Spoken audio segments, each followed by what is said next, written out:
Quick buzz at stumps. Adam Collins and Harsha Bhogle at Lords. India have been routed, bowled out for 107 on day 2 of this encounter.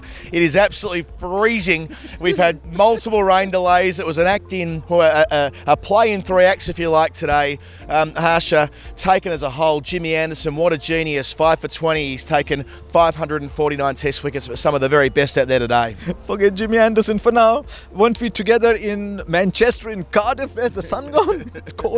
Jimmy Anderson was sensational. Sometimes you just close your eyes and say, we are in the midst of one of the greats of the game. Yep. And I think it's fair to say Jimmy Anderson's one of the greats of the game. And today the conditions were in his favour. It's like watching Ashwin on a 5th day track. And he didn't do anything. You know what's interesting? Did he bounce the ball? No. Did he bowl in swingers? Just a couple to Kuldeep Yadav. Just kept swinging the ball and just kept swinging the ball. And I thought it was magnificent.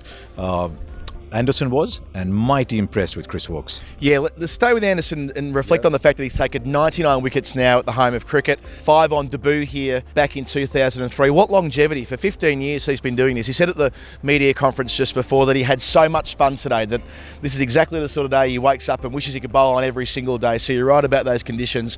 As for Woakes, 44% of his balls, according to CricViz today, elicited a false stroke. You couldn't ask for a better combination than those two when the ball's moving around. You know, I was just asking Saurav Ganguly that. It's a hypothesis of mine that Virat Kohli was, his battle was with Jimmy Anderson.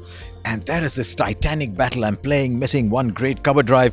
And now suddenly there's no Jimmy Anderson. Guess who's bowling at me? Chris Woakes. Who's Chris Woakes? Remember I saw him at RCB?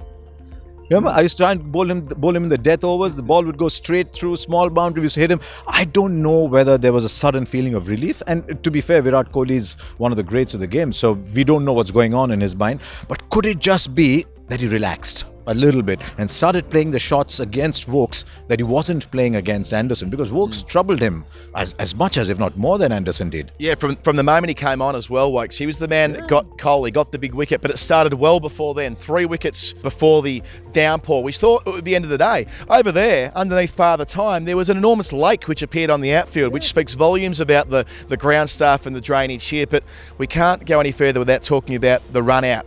Pujara back into the side. Was he cooked by Kohli? Was it a lack of communication from the batsman that went? How did you see it, Harsha? I don't know how the two relate to each other's running. So we have to rely on what we saw on the replays. On the replays, it looked like he took a step forward, Pujara, looked at Kohli, got a confirmation and started to run. But how did he run? He put his head down and he ran.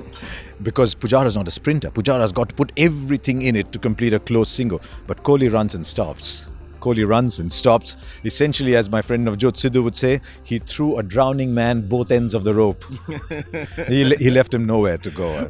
We had some other drama in this elongated afternoon session. A couple of drop catches at second slip, one off Kohli and one off Hardik Pandya. And the next ball, another catch went to second slip and was taken. I've never seen that before. Consecutive deliveries in consecutive overs to the same fielder at second slip. The ball cannot stop going to second slip when the England seamers are in the attack at the moment. And thankfully for Josh Buttler, he was able to pouch a couple. Which is the worry. That there was too much playing and missing, too much edging. I know on a day like this, there's very little that a batsman can do. And I think that's what Ajinkya Rahane might have said at the press conference where Jimmy Anderson said we had a lot of fun.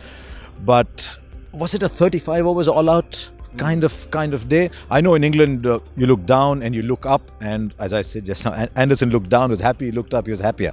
But not 35 overs, 107. You want an international side to hang in there and grit. I thought Ajinkya Rahane did that for a while actually, but that was 44 balls and 18 runs.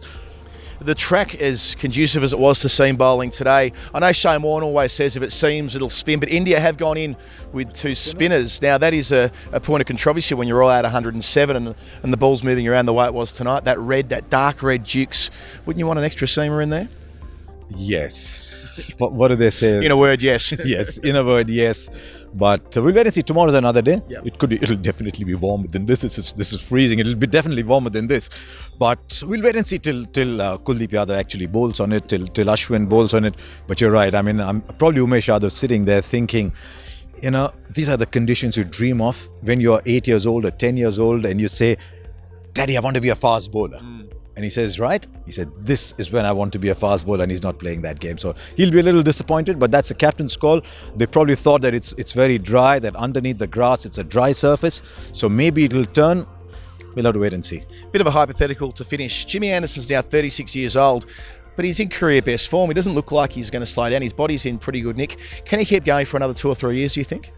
There's a relation between age and waistline, isn't it? He's 36, his waist is about 22, I think. There's nothing there. He was in the press box here when he came for the one day game, and I looked at him and said, wow, isn't that fit? So he looks like he can go on, because he's the kind of bowler who'll drop pace. He's already dropped a little bit of pace, but it's not dropped effectiveness. If he drops a little bit more, if he becomes a 125 kind of bowler, in these conditions, he's still swinging the ball around. So I think he's got a good couple of years in this game. The day belongs to England in a sodden then spectacular afternoon here at Lord's. Thanks for joining us on Crick Buzz. We'll talk to you tomorrow.